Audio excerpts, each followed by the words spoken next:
जय हिंद साथियों, आप लोग कैसे हैं। उम्मीद करता हूं कि आप लोग बहुत ही बढ़िया होंगे। ठीक है, तो आज की इस वीडियो में हम लोग क्लास 12 की फिलोसफी के टॉप वीवीआई सब्जेक्टिव क्वेश्चन लेकर आए हैं, जो कि आपको 2025 के बोर्ड परीक्षा में सीधे आपको डायरेक्ट आपको लड़ने वाला है। तो आप लोग शुरू से अंत तक बने रहिएगा, ताकि आपको 10 जो आपको टॉप वीवीआई सब्जेक्टिव क्वेश्चन बताएंगे आपको एग्जाम में सीधे देखने को मिल जाए, इसलिए आप लोग को याद करके जाना है।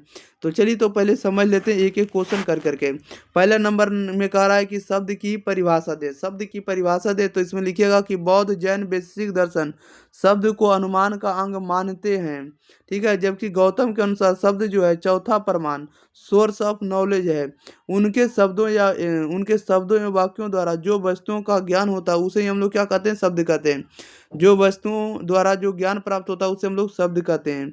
और इसको अगर संक्षेप में लिखना चाहिएगा तो लिखिएगा किसी विश्वासी और महान पुरुष के वचन के अर्थ अर्थ यानी मीनिंग का ज्ञान ही क्या कहलाता है, तो शब्द प्रमाण कहलाता है। अतः रामायण महाभारत या पुराणों से हमें जो ज्ञान मिलता है वह प्रत्यक्ष अनुमान और उपमान के द्वारा ही नहीं मिलता है, बल्कि शब्द जो है वर्बल अथॉरिटी के द्वारा मिलता है। ठीक है, चलिए नेक्स्ट क्वेश्चन लेते हैं। क्वेश्चन नंबर देखिएगा सेकेंड नंबर की ओर।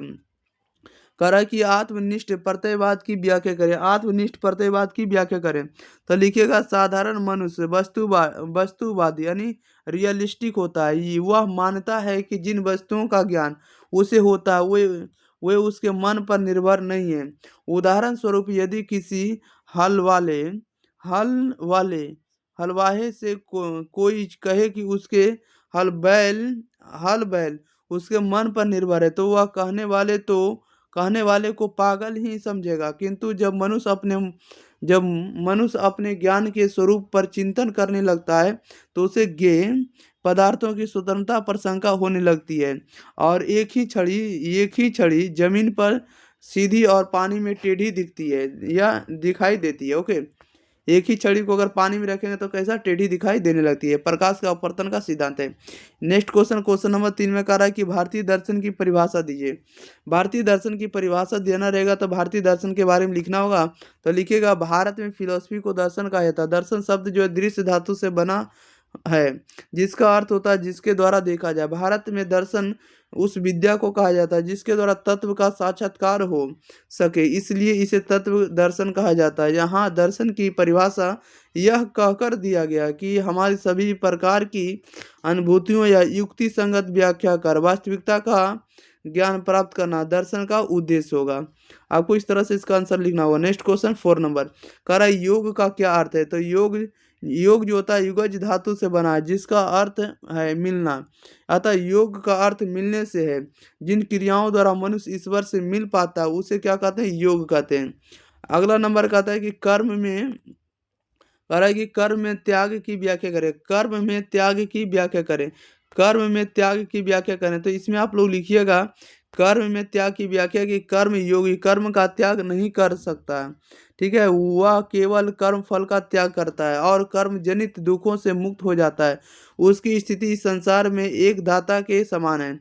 और वह कुछ पाने की कभी चिंता नहीं करता। वह जानता है कि वह दे रहा है और बदले में कुछ मांगता नहीं, इसलिए वह दुख के चंगुल में नहीं पड़ता। वह जानता है कि दुख का बंधन आसक्ति की प्रतिक्रिया का ही फल हुआ करता है। Okay, next question, question number 6 number में कह रहा है कि 6 नंबर में कह रहा है कि सर विकल्प क्या है, तो सर विकल्प कर दिएगा। ठीक है, सर विकल्प प्रत्यक्ष की व्याख्या करें।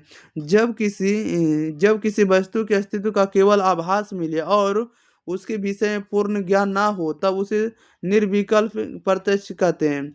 उदाहरण सोए रहने पर किसी की आवाज़ सुनाई पड़ती है। सोए रहने पर किसी की आवाज़ सुनाई पड़ती है, किंतु इस आवाज़ का कोई अर्थ नहीं जान पड़ता। यह ज्ञान मूक या अभिव्यक्ति रहित रहता है। क्या रहता है, अभिव्यक्ति रहित रहता है। और साथ ही साथ ज्ञान का आरंभ जो है ज्ञान का यह आरंभ बिंदु है। यह ज्ञान विकसित होकर सर्विकल प्रत्यक्ष बन जाता है। Okay, next question, question number देखिएगा 7 कह रहा है कि पुगदल क्या है। क्या कह रहा है, तो पुगदल क्या, या जैन के पुगदल का वर्णन करें। तो इसमें लिखिएगा कि साधारणतः जिसे भूत कहा जाता है उसे जैन दर्शन में पुगदल की संज्ञा से विभूषित किया गया। जैनों के मतानुसार जिसका संयोजन और विभाजन हो सके वही क्या है, तो पुगदल है। नेक्स्ट क्वेश्चन नंबर 8 कह रहा है कि स्थित प्रज्ञ का अर्थ लिखें। तो स्थित प्रज्ञ का अर्थ लिखना है तो लिखेगा लोक संग्रह के लिए स्थित प्रज्ञा की आवश्यकता होती है। स्थित प्रज्ञा का अर्थ है कि बुद्धि की स्थिरता, जिसकी बुद्धि में स्थिरता होती है उसे स्थित प्रज्ञ कहते हैं या स्थित प्रज्ञा कहते हैं। क्वेश्चन नंबर देखिएगा 9 कह रहा है बुद्धिवाद का वर्णन करें या बुद्धिवाद की परिभाषा दें। तो इसमें लिखिएगा आप बुद्धिवाद के बारे में, तो लिखिएगा बुद्धिवाद के अनुसार बुद्धि या विवेक की ज्ञान की प्राप्ति का एकमात्र साधन है। ज्ञान की कोई अंश बुद्धि से परे नहीं है। बुद्धिवाद के अनुसार ज्ञान दो प्रकार के होते हैं, साधारण ज्ञान और दार्शनिक ज्ञान। सांसारिक विषयों के संबंध में इंद्रियों तथा किसी व्यक्ति से जो ज्ञान प्राप्त होता है उसे साधारण ज्ञान कहते हैं। नेक्स्ट क्वेश्चन नंबर 10 नंबर कह रहा है कि भौतिकवाद क्या है। तो भौतिकवाद यानी मैटेरियलिज्म वह दार्शनिक सिद्धांत है जिसके अनुसार विश्व का मूल आधार या परम तत्व जड़ या भौतिक तत्व है। अनुभव में हम 4 प्रकार के गुणात्मक अंतर नहीं है। इस सिद्धांत के अनुसार जीव मनस तथा चेतना है जो देखने में क्या कहते हैं, अभौतिक लगते हैं, भूत से ही उत्पन्न या विकसित हुए हैं। किससे उत्पन्न हुए? भूत से ही विकसित हुए हैं। चलिए, तो इस वीडियो में आप लोगों को 10 टॉप वीवीआई सब्जेक्टिव का बात किए थे, आप लोगों का कंप्लीट कर दिए। तब तक के लिए आप लोग इस वीडियो को शेयर करिए और चैनल को अगर आप लोग सब्सक्राइब नहीं किए तो चैनल को सब्सक्राइब जरूर करिए। आप लोग ज़्यादा से ज़्यादा एग्जाम फ्री चैनल को सपोर्ट कर रहे हैं, ठीक है, बहुत बढ़िया बात है। थैंक यू, इसके लिए धन्यवाद, आप लोगों का आभार करते हैं। और आप लोग और ज़्यादा से ज़्यादा चैनल को सपोर्ट करिए ताकि हम इस पर कंटेंट ज़्यादा से ज़्यादा डाल सकें। Okay, thank you for watching this video, धन्यवाद।